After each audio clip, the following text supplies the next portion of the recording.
তো hello friends, চলে এসেছি আর একটা নতুন ভিডিও নিয়ে। টাইম ডিস্টেন্সের দুটো গুরুত্বপূর্ণ এবং আরো কটা কোয়েশ্চেন আছে তোমাদের, সেগুলি করাবো একই সাথে। তো কোয়েশ্চেনগুলি তোমাদের ভালো লাগবে, দেখতে থাকো আমাদের চ্যানেলে। ঠিক আছে? কি বলেছে, একটি ট্রেন 66 কিলোমিটার ঘন্টা গতিতে চলতে শুরু করে আর এক নিশ্চিত সময়ের জন্য 5 জায়গায়, খেয়াল করে 5 জায়গায় থামে।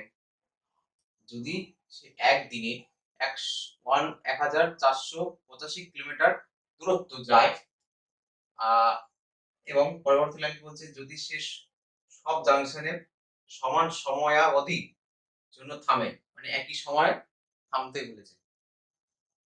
তো ট্রেনের প্রত্যেক জাংশনে কত সময় সে থামে, খুব সহজ পদ্ধতিতে আমরা করবো এটা। ধরে নাও, প্রথমে দেখে নাও তোমরা ডিস্টেন্স বলেছে, দেখো নাও এটা 1485 কিমি। সেটাকে আমরা 66 দিয়ে ভাগ করবো, কারণ আমরা নেটটা বের করতে হবে। নেট কত সময় লেগেছে 66 দিয়ে ভাগ করবো। 6 35 কাটলাম 2 45। আচ্ছা, 45/2 অর্থাৎ 22.5 ঘন্টা লেগেছে আমাদের। তো আমাকে বলেছে এখানে প্রত্যেক দিনে, অর্থাৎ 24 ঘন্টা। দিনে কত ঘন্টা হয় আমরা জানি, দিনে 24 ঘন্টা হয়। 24 ঘন্টা, তাহলে পার্থক্য কত থাকছে 2.5 ঘন্টা। এই ঘন্টা আমাদের জাংশন করতে সময় লাগছে। তো এখানে এখন দেখে নিতে হবে বন্ধুরা, অর্থাৎ 90 মিনিট, 1.5 ঘন্টা অর্থাৎ 90 মিনিট। তো বন্ধুরা ফ্রেন্ডস, এখন দেখে নাও 5 জায়গায় থামছে। 5 জায়গায় অর্থাৎ 5 দিয়ে এটাকে ভাগ করে দেবো 2 মিনিটকে, তাহলে 18 মিনিট। তাহলে প্রত্যেক ট্রেনের জাংশনে কত সময় করে লাগছে? 18 মিনিট করে লাগছে। পরবর্তী কোশ্চেনটা দেখে নাও, সকালে অতুল হাঁটতে যায় 8 কিমি ঘন্টা গতিতে 45 মিনিট পর্যন্ত চলে আর 15 পাক লাগায়, মানে 15খানা পাক দেয় সকালে। আর শেখর একই পাক 40 মিনিটে 10 পাক দেয়। ঠিক আছে? এবং শেখরের গতিটা কত ছিল সেটাই বের করতে হবে। অর্থাৎ উভয় ক্ষেত্রে আমাদের ডিসটেন্সটা একই। তাহলে সেই ক্ষেত্রে আমরা ধরে নেব শেখরের গতি x। ঠিক আছে? তাহলে আমরা অতুলের যে এটা আছে ডিসটেন্সটা, সেটা আমরা সমান করে দেব 8 গুণিত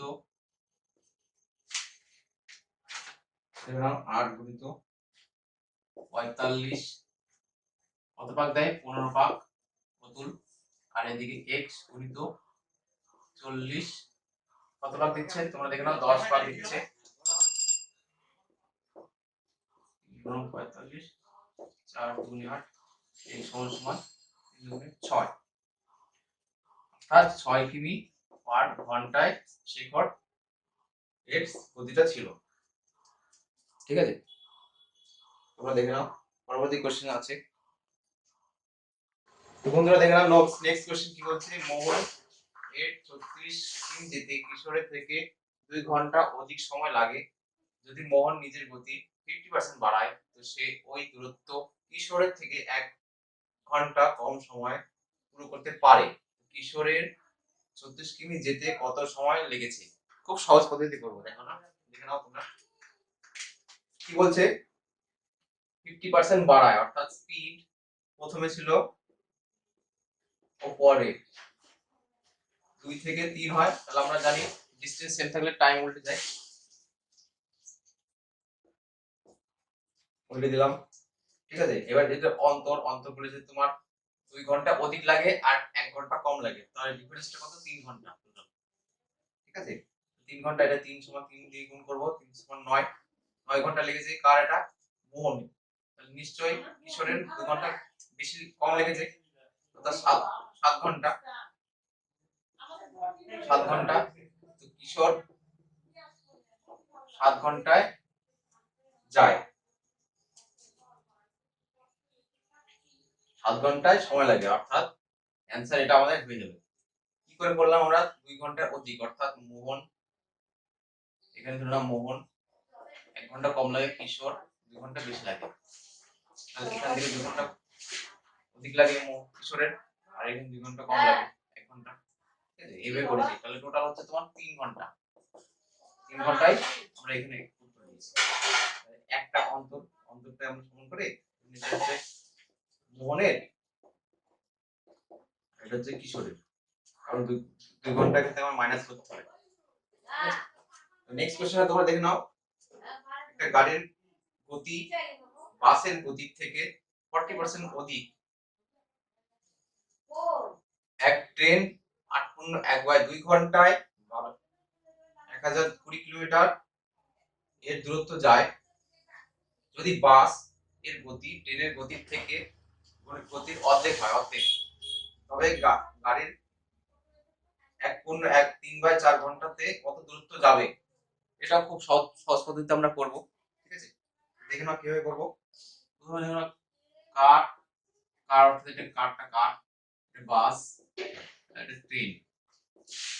ঠিক আছে, কি বলেছে 40% অধিক, অর্থাৎ 5 7 কারের গতি বেশি, আর বলেছে অর্ধেক, ট্রেনের গতি অর্ধেক, অর্থাৎ এটা 10 এর অর্ধেক হচ্ছে 5।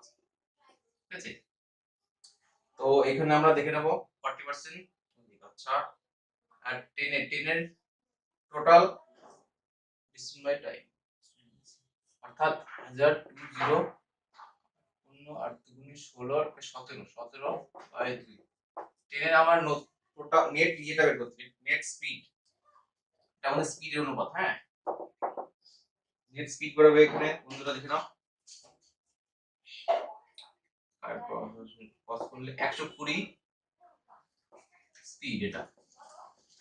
ঠিক আছে, 10 সমান সমান 120, কত গুণ 12 গুণ, তাহলে এটা সমান সমান 84 আসবে, কারণ আমার কারটা এসেছে গাড়ি 84 এত ঘন্টায় যেতে হবে আমাকে, অর্থাৎ 4 × 4 5 6 7 7/4 স্পিড, এটা স্পিড, এটা টাইম, গুণ করলে আমাদের ডিসটেন্স হবে, এটা ডিসটেন্স 4 147 ডিগ্রি, এটা আমাদের অ্যানসার, নেট অ্যানসার কারে লাগবে।